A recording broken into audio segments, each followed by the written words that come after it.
Lo encontró en un lugar deshabitado, en un yermo horrible y solitario. Lo atrajo hacia él mismo y lo instruyó. Lo cuidó como a la niña de sus ojos. Estas son palabras de Deuteronomio 32, verso 10. De hecho, ese capítulo es muy bonito, es muy interesante. Es el Cántico de Moisés, así se conoce.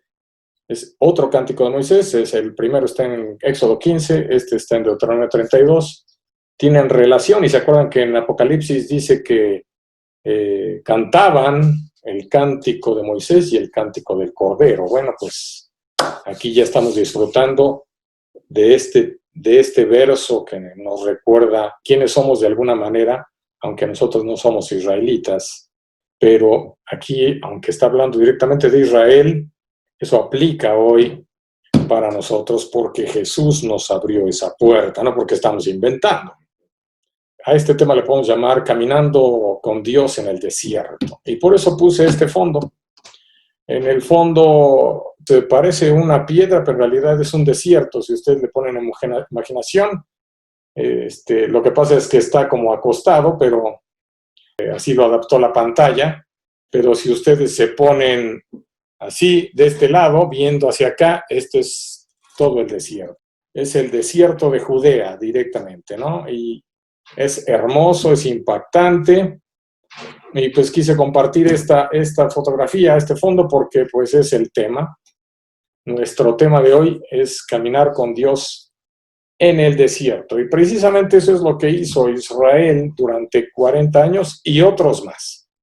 Muchas veces de una manera literal, otras veces de manera metafórica, pero finalmente entró al desierto. Y eso nos pasa a nosotros como cristianos.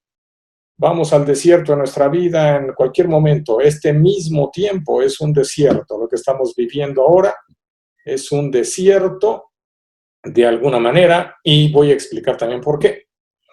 Aquí lo importante es que Israel estuvo en el desierto. Y en ese desierto Dios le dice, yo te encontré. En el peor lugar, en el más horrible, en el que menos tú te imaginaste que yo me iba a encontrar contigo. Porque no es, hermanos, que nosotros nos encontremos con Dios. Pascal decía, todo parece como si nosotros encontráramos a Dios, pero en realidad Dios es el que nos sale al encuentro. Él se nos hace encontradizo. Y dice aquí, no solamente te encontré, te atraje hacia mí, te instruí, te enseñé y te cuidé. Te cuidé como la niña de mis ojos. Hasta hay un canto muy bonito de la niña de tus ojos.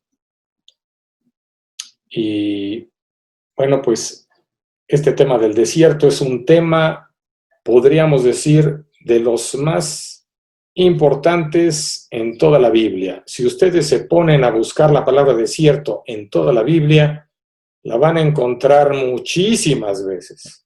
Muchísimas. Es una palabra demasiado importante. Midbar en hebreo. Bueno, también se le dice Arabá, pero Midbar es el término que utiliza aquí la Biblia. El desierto es tan importante porque pues es un lugar desértico, Israel, hermanos. Uno se imagina que estaba Israel lleno de dunas. Si ustedes se fijan, no hay dunas, al menos en lo que es Israel. Las dunas están al sur, o sea, ya hacia el desierto de Sin y Parán y todo eso. Pero acá, en lo que es Israel, el desierto de Judea no es con dunas, es tierra, como ustedes pueden ver. A veces es montaña y a veces hasta tiene verde, aunque usted no lo crea, pero ese es el desierto en Israel. En otras palabras, es como piedras calizas o tierra de este color. Pero no es arena, así donde uno hunde sus pies y sus piernas, no. Y yo siempre me imaginé así, cuando aparece la palabra desierto, siempre pensaba yo en eso, pero no. El desierto también significa este tipo de lugar. Claro, pues es un lugar que a quien le va a agradar, pues está bueno de turista, ¿no? Pero así como de otra cosa, no está muy bien. Llama la atención que en la Biblia todo comienza con un caos. Génesis 1 empieza con un caos y el caos es acuífero. Es decir, todo es un ambiente de agua en el capítulo 1. Si ustedes se fijan, al darle la vuelta al capítulo 1 y entramos al capítulo 2, vamos a entrar en otro escenario totalmente del lado opuesto, es desértico. Y como desértico ahí lo importante es que haya agua. Y entonces en el 2 aparece para que haya paraíso tiene que haber agua y empiezan un huerto, árboles frutales, higueras, en fin. Pero en el 1 es prácticamente pura agua. En el 2 es desierto, pero para que haya paraíso, pues más bien el jardín, un lugar como paradisíaco, un oasis. Finalmente es desértica el contexto del capítulo 2, pero el 1 está lleno de agua, aguas arriba, aguas abajo, aguas por todos lados. Y cuando está el Espíritu de Dios, está sobre las aguas. Pero cuando el Espíritu de Dios está sobre las aguas, no hay nada, ese es el caos. Lo que podríamos llamar el tohu babohu.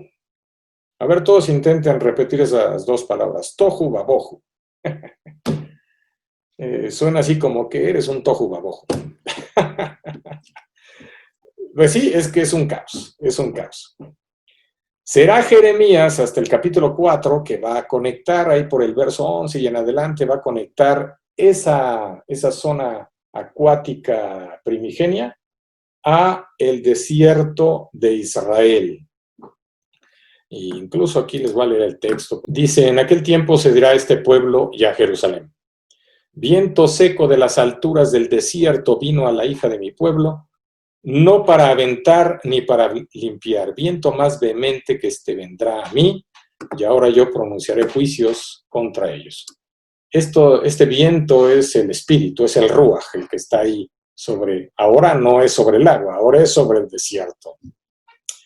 Bueno, pero el desierto también es muy bello, hermanos. Hablando desde el punto de vista cosmológico, si uno lo ve en fotografías, si uno lo ve turísticamente, si uno lo ve desde el espacio, en fin, es hermosísimo. Son cosas impresionantes, impactantes, como ver la inmensidad del mar. Sin embargo, en la Biblia es una metáfora en doble sentido, pero principalmente la metáfora va en el sentido del caos, del dolor, del sufrimiento y de las cosas que son no como debieran. Eso es el desierto en la Biblia.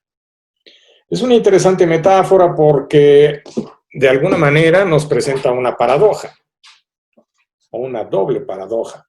¿Cuál es? Por un lado, el desierto es peligroso y lleno de riesgos. Serpientes venenosas, escorpiones, animales salvajes, demonios se encuentran allí. Esa es la creencia de aquella época. Y lo que sí nosotros nos consta es que es un lugar, pues sí, suena demoníaco porque cuando está uno en la oscuridad ahí está de miedo. No es un lugar agradable, es un lugar oscuro y hay todos estos animales, efectivamente. Cruzar por el desierto no es lo más emocionante, ¿no? Más bien no es lo más bonito. Por si fuera poco, no hay agua, casi sin agua, sin comida, sin abrigo alguno donde guarecerse y calcinante brisa del día, que cuando cruza por nuestro cuerpo, en vez de sentir frescura, sentimos como algo caliente, terrible, ¿no?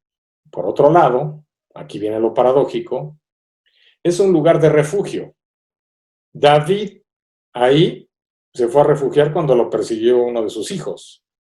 También Moisés se encontró con Dios en el desierto, cuando salió con las ovejas, y encontró refugio ahí de la tormenta.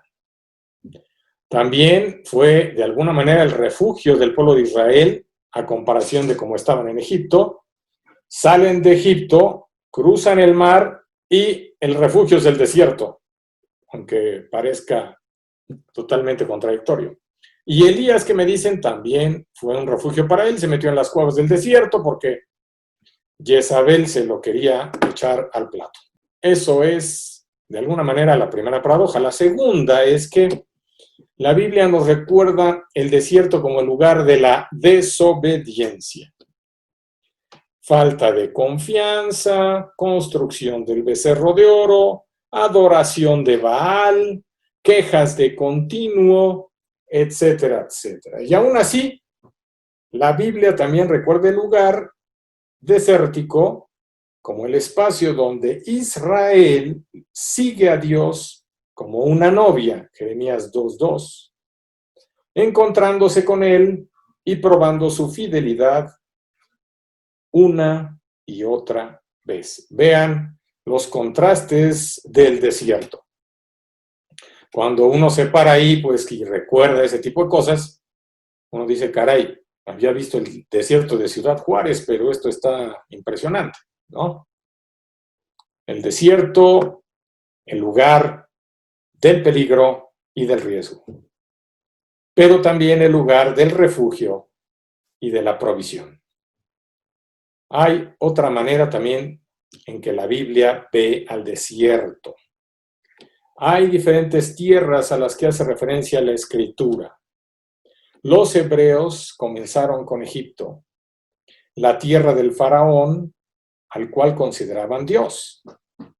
Entonces, todo lo que hacía el faraón, bueno, los egipcios consideraban que era Dios el faraón, pero esto no se crean que nada más los egipcios. Uno, como hebreo en aquel tiempo, el judaísmo como tal no existía, entonces están los hebreos, y bueno, pues ellos, de alguna forma, viviendo ahí, hablando egipcio, comportándose algunas veces culturalmente como egipcios, hablando como egipcio, sintiendo como egipcio, viviendo en un contexto egipcio, pero por supuesto que muchos de ellos, por lo menos algunos, llegaron a creer las cosas que los egipcios. Entre ellas era que el faraón era Dios. Y el faraón, por los egipcios, era considerado como Dios, alguien que permitía que el Nilo, el río Nilo, fluyera, que los granos crecieran, que el sol saliera, Ra. Todo eso era posible porque había un Dios llamado Faraón.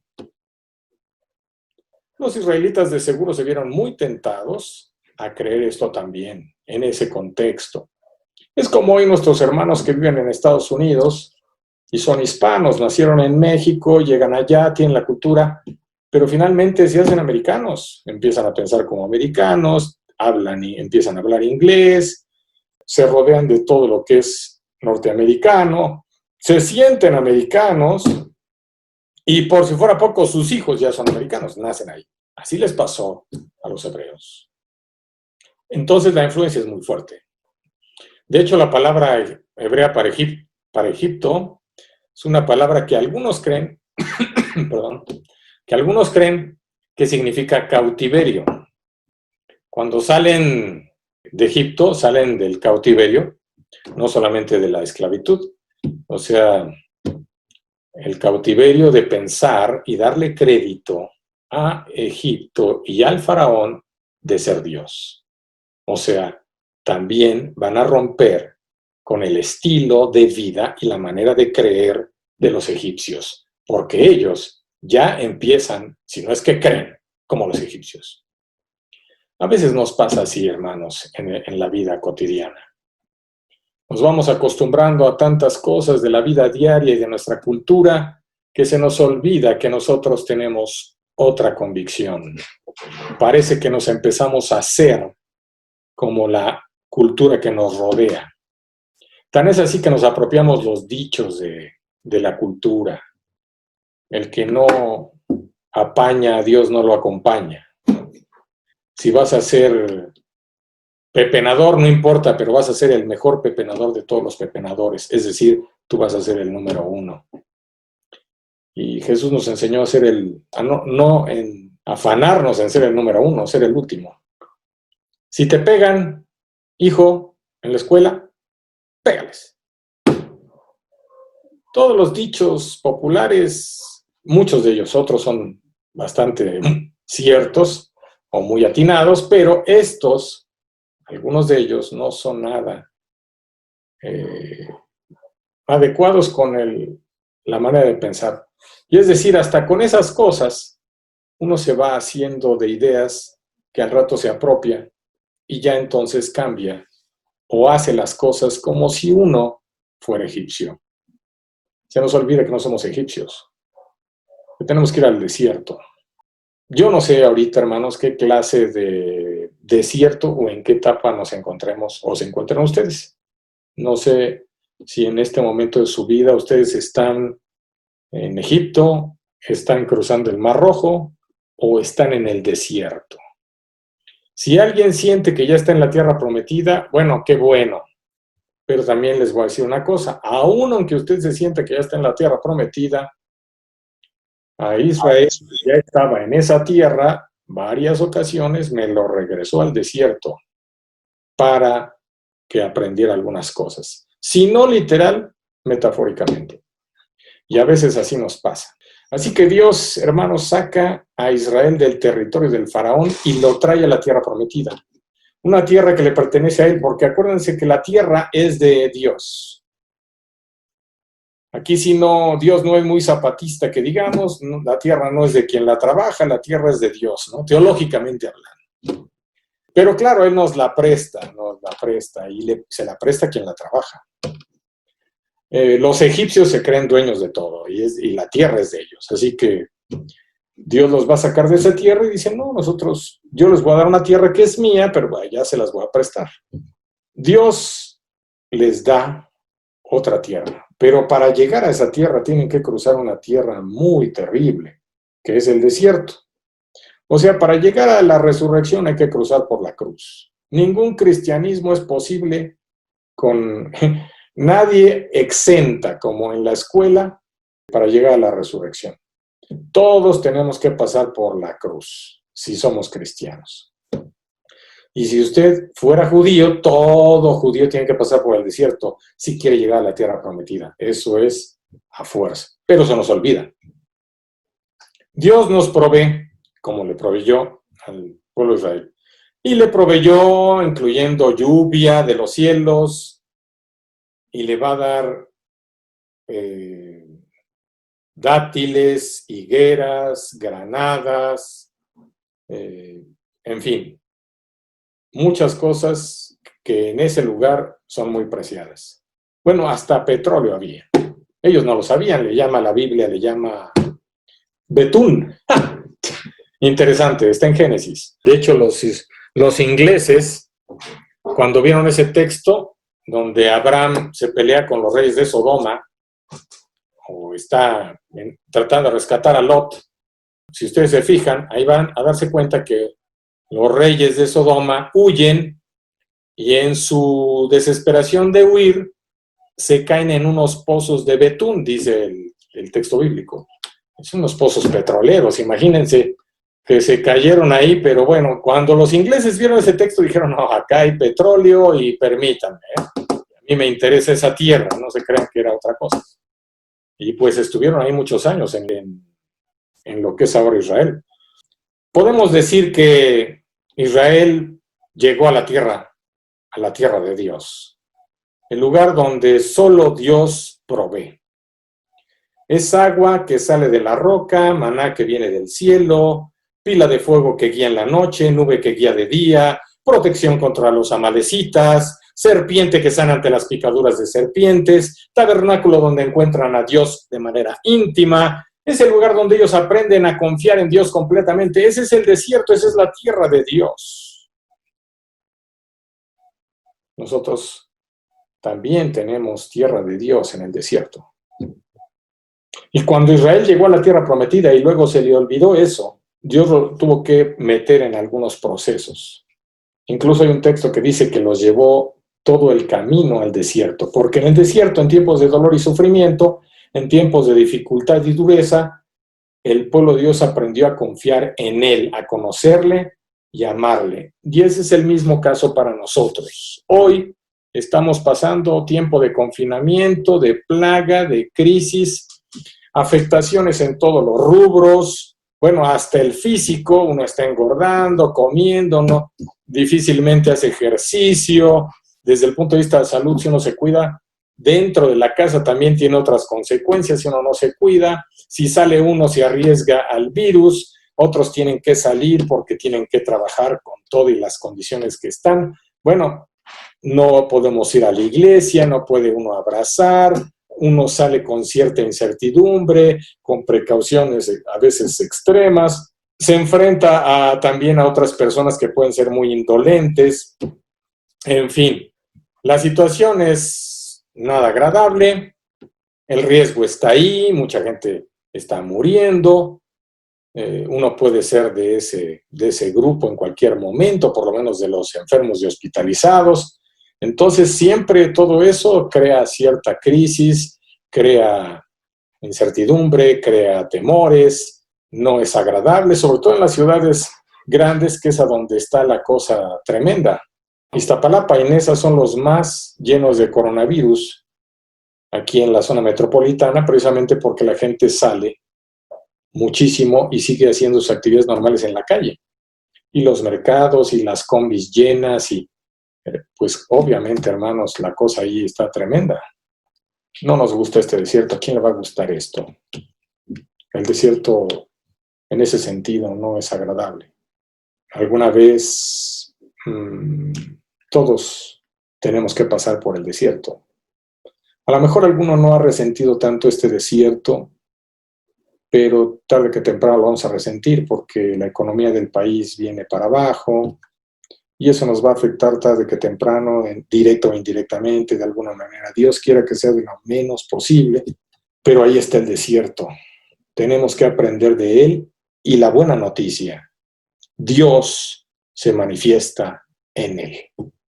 Alguna vez crucé un desierto porque me quedaba pensando, bueno, ¿qué clase de desierto he pasado en la vida? Y una vez me enfrenté en un desierto terrible, hermanos. Pero Dios nos repuso. Cruzamos el desierto. Ese desierto no fue nada agradable. El costo fue alto. Pero lo tuvimos que pasar. Y lo mejor del caso es que sentimos como Dios cruzó con nosotros. No estábamos solos en el desierto. Si alguno de ustedes está en el desierto en este momento, o en el día en que se encuentre cruzando por él, y quizá en el mero en medio, no se sienta desprotegido, no se sienta desesperado, no sienta que se acabó todo, el Señor está con nosotros. Y yo sé que varios de ustedes han cruzado por desiertos muy fuertes. El del coronavirus es el que está de moda, pero se va a ir y van a venir otros. No sabemos cuáles. Aquí el punto no es qué cosa es lo que se va a venir. Aquí el punto es que cada vez que se venga algo, cada vez que entremos al desierto, el Señor va a estar con nosotros, hermanos. Porque Él proveía a Israel todo lo que necesitaban. Y cuando digo todo lo que necesitaban es lo suficiente. Aquí déjenme contarles una anécdota. Está muy bonito porque estaba viendo lo de los pastores en Israel. Los pastores en Israel, bueno, para empezar, como yo les decía a unos hermanos, que los pastores en Israel son mujeres, para empezar. Entonces, y son jovencitas. En los tiempos de Jesús, o en los tiempos antiguos, eran hombres, pero también eran jóvenes. ¿Se acuerdan del rey David? Era muy jovencito con las ovejas. Y dice el Salmo 23 que en lugares de delicados pastos me haces descansar. Ahí dice, en hebreo dice, en lugares de verdes pastos me haces descansar. Pero lo interesante es que las ovejas en Israel no pastan. Uno se imagina que pastan en un campo con el Estadio Azteca, así todo verde y en sus mejores tiempos, muy bonito. No, las ovejas pastan en el desierto. Ahí es a donde pastan las ovejas, en Israel. Y más si estamos hablando de un lugar tan desértico. Estamos hablando de una franja verde, costera, pero el resto es prácticamente desértico en Israel. Uno cruza Jerusalén al este, apenas cruza un puente y ya está en el desierto. Así de fácil. Y ya empieza a encontrar a unos beduinos y que generalmente son árabes, y los que andan con sus ovejas, algunos hasta camellos andan pastoreando, pero las ovejas, yo decía, pues, ¿qué comen?